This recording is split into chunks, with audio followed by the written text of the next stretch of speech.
కాంగ్రెస్ ప్రభుత్వంపై దుబాక్ ఎమ్మెల్యే కొత్త ప్రభాకర్ రెడ్డి విమర్శలు గుప్పించారు. ప్రజాస్వామ్యాన్ని ఖూనీ చేసేలా ప్రభుత్వం వ్యవహరిస్తోంది అంటున్నారు ఆయన. ప్రభుత్వానికి అనుకూలంగా పోలీసులు పనిచేస్తున్నారని ప్రభాకర్ రెడ్డి ఆరోపించారు. రాత్రిపూట గ్రామాల్లో తిరుగుతూ ప్రజలను భయపెడుతున్నారు అంటున్నారు ప్రభాకర్ రెడ్డి.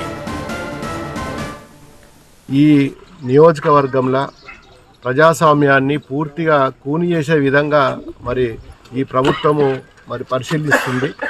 ఈ ప్రభుత్వము చేసే పనులు కూడా మరి ముఖ్యంగా డెమోక్రసీలో ప్రతి ఒక్కరికి కూడా స్వేచ్ఛగా ఓటు వేసుకునే హక్కును కల్పించింది మన భారత రాజ్యాంగం. మరి దాన్ని కూని చేసే విధంగా మరి పోలీసులను అడ్డం పెట్టుకొని 3 రోజుల నుంచి చాలా దారుణంగా ఎక్కడ పడితే అక్కడ పోలీసు వాళ్ళు మరి ప్రభుత్వానికి అనుకూలంగా మరి కాంగ్రెస్ ప్రభుత్వం వాళ్ళ అభ్యర్థులకు అనుకూలంగా మరి మా పార్టీకి సంబంధించిన వారిని వేధిస్తూ అనునిత్యము మరి నిన్న రాత్రి చాలా సంఘటనలు జరిగినాయి.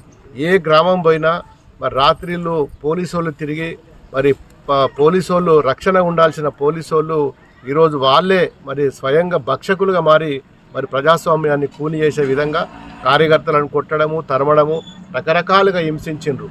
మరి రాత్రంతా కూడా ప్రతి గ్రామంలోకి వెళ్ళి నాకు ఎన్నో ఫోన్లు వచ్చినాయి.